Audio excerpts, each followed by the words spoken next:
So I prefer to go with that type of explanation within this, and I come to the Great Lady. I come to Nin, the Lady. And this takes me to the cult of the Black Virgin. Now, there are very few Black Virgins around the world placed up. Now, these are depictions of Mary with Jesus often, but not always, in complete black stone or black work, and they're known as the Black Virgins. And this cult of Black Virgins are a very powerful pagan goddess fertility cult, and are wrapped up within the Jesuit Society. And so if you go to my photography section, you'll see the Jesuit ritual that I witnessed, and the Black Virgin, which is there. When we start to look at Elenin and her situation, and the fact that Nin being lady and ELE, the extinction level event, well, Elenin will be entering our solar system here very shortly. It is, why did I not have that date right in front of me? As it enters into our solar system, which will be July, August, around August, we'll have Elenin coming in. Now, it's supposedly going to reach 0.24 AU. So that's 24% the distance of Earth to the Sun. So when you realize that the Moon is 0.0024 and Elenin will come 0.24, they kind of give you an idea of the distance. It'll be past the Moon according to most statistics. But there has been this nagging suspicion that Elenin is not a comet. Now, the reason for this is that as you go to the Jet Propulsion's Laboratories site, now, let's not forget old Jack Parsons, John Whitesides Parsons, his esoteric religion, and all of the cult that was involved in Jet Propulsion's laboratory, not to mention Nazis and what else. So, take the information as you will. We like to think these are our authorities, when you better realize who they are deep down. At Jet Propulsion's Laboratories or at Elenin.org, you can go over and witness the fact that as Elenin lined up with the Sun and the Earth in a straight line alignment, 6 AU away from Earth. Now that is 6 times the distance from the Earth to the Sun, so way out. Each time this alignment occurred, whether Earth was on the Sun side or the opposite side, massive earthquakes erupted on planet Earth. It equated with the Haiti earthquakes, the Japanese earthquakes, Somalia, I believe. The list went on and on as you tracked Elenin backwards and forwards. So it began to dawn on people that there's no way in hell that a comet could cause such gravitational forces. Now, we know that NASA had announced this extrasolar body, or this body just out of our solar system. They detected it by the fluctuations of light due to the gravitational forces of the body, and this is how they determined its mass. You couldn't determine its size. But what we found was that this star, if it were a brown dwarf star, is invisible to the naked eye. It's an invisible body, or a black body, or a dark sun, a black sun.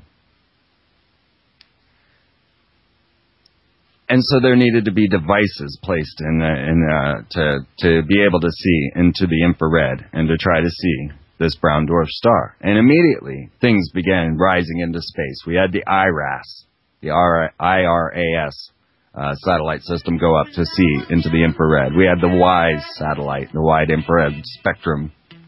We've had numerous other devices going up over and over again to see what can't be seen, the Black Virgin. We'll be right back. You're listening to The Free Zone.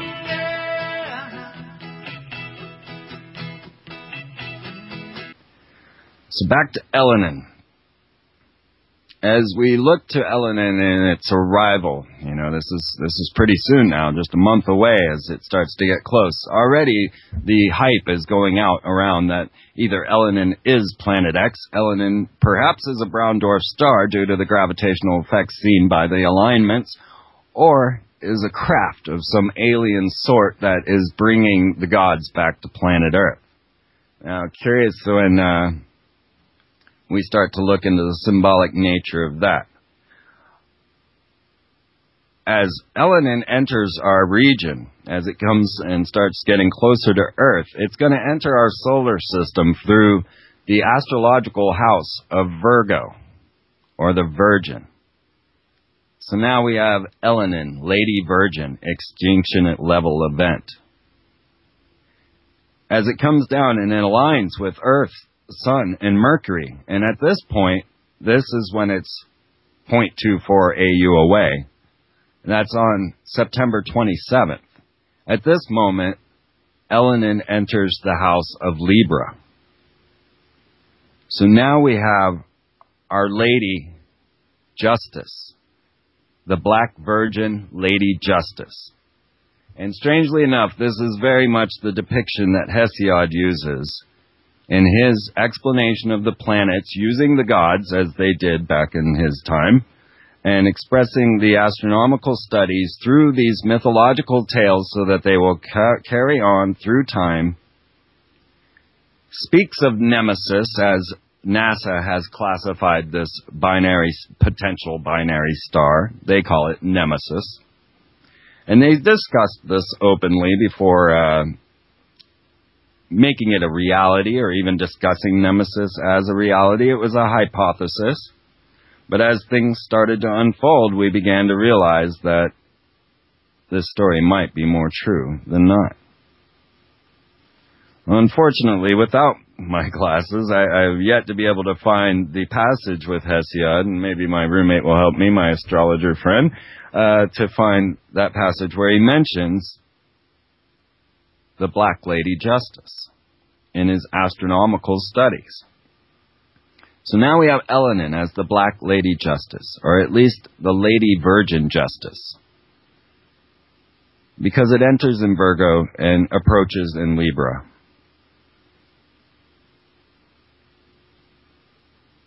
This could very well be the secret symbolism behind all of the black sun symbolism, and I'll get it straight this time that it was Soundgarden and not whoever I said it was last time. But the black hole symbolism, of course, is the solar swastika of the Nazis. And I always think when Crowley taught Churchill to give the peace sign to deflect the solar powers of the Nazi cross, the peace sign was their answer to that, which was more a symbol of the goddess, and actually kind of considered an inverted pentagram, because 3 fingers down and 2 up would make like an inverted pentagram. So could it be that the symbolism that we're seeing in these esoteric cults, as they cover the Black Virgin and the Lady Justice, and we see all of this come through our comic books even, and the connections with the title of Elenin, Nin being lady, and her coming in through Virgo and going through Libra, which is the justice scales. And we begin to wonder if they have not been telling this tale all along. I had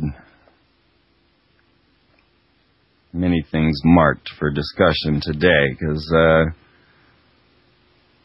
as we get into the search for a potential binary star, we of course see the 1982 connections from NASA. We see the potential connections and tales from our ancient past. We have the cyclical destruction of our civilizations, such as Atlantis, and then the recurring civilization building devices that are capable of watching the acceleration of planet Earth. So as we see these massive structures like the Great Pyramids, or like Chaco Canyon or the Palenque Pyramids that follow these times, then you can actually determine as the precession increases in speed and determine that we are now heading towards the second body in our solar system. Nemesis, as NASA calls it. There were some theories and thoughts that perhaps there was another sun that could be farther out that actually associated with our sun and was its binary companion, and one considered, of course, was Sirius. But it seems to me that Sirius is way too distant unless it's getting closer, to be our binary star. So are we looking at a comet here with Elenin, or are we looking at a second sun, or are we looking at planet X? Now, the symbolism behind planet X that goes along with this is rather curious as well. There was one person, a researcher into Palladians, a researcher into astrological cycles, the rise and fall, as I was saying, of consciousness. And this is Barbara Hand Clough.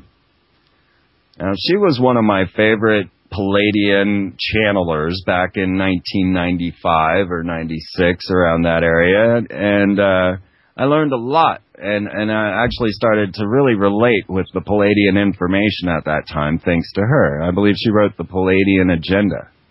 Had a massive synchronicity with that as I was practicing the insights of the Celestine prophecies. Seriously, if you want to get up and get on the tip and start getting this going, get that book, get the Celestine prophecies, and practice the insights as if they're true. The book is a little hokey, but yet you can read it quickly and learn the methods very simply. And then you just got to be foolish enough to put them into practice, as I am. So I stepped over to some people that I just sensed that I needed to speak with. I had an intuition, and I decided they were the ones. And they turned out to be Palladian. Now, we'll get to more of Elenin and Nibiru, Planet X, and much more. And your phone calls in a second. Oh, it is second hour. All right. We'll be back.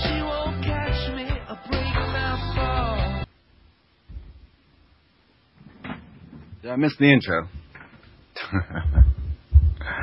Sorry about that. Sometimes it takes me a minute to run back up. I thought I had longer time.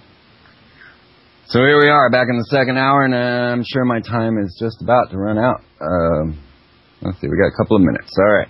So the books to check out on this level, I was looking at Hesiod's Work and Days in Theogony? Lost Star, Myth and Time by Walter Cruttendon. And The Sirius Mystery by Robert K. Temple, and The Return of Planet X by Dr. Jason Rand, who was on the the Freeman Perspective way back in the day, and yeah, kind of covered some of this, but I guess he didn't want to give too much away. He was wishing you'd just buy his book. So we tried to get deeper and deeper into this topic this whole time. So imagine we've been discussing this second sun for all these years, most of the time that I've been doing this, just as I've been talking about the cloning of mummies since day one. The Obama cloning is nothing new in my repertoire. So, these are thoughts and theories that have weight and significance that stay with all the hypothesis. So you're able to take all of the data, you're able to mix different book structures, ideas, even mythology and history and archaeology, and come up with a unified vision. And, well, most of the evidence does suggest that we would have a binary star in our solar system. And that as this binary star comes and goes, as I was saying with Barbara Hand Clough in the Palladian works, I didn't get to finish that story, but I'm sure I've told it before. The fact that we go through golden ages and dark ages seem to correlate with the incoming and the removal of the second sun. And so perhaps a lot of what's going on with planet Earth at this time is the fact that we're starting to evolve, and even more so mutate, due to the electromagnetic frequencies that are being emitted by the sun and the other solar system bodies, and then also the second sun. And if the elite and those that were in the magical realms knew this, they would do everything in their power to keep you from realizing you. Know thyself. We'll be right back.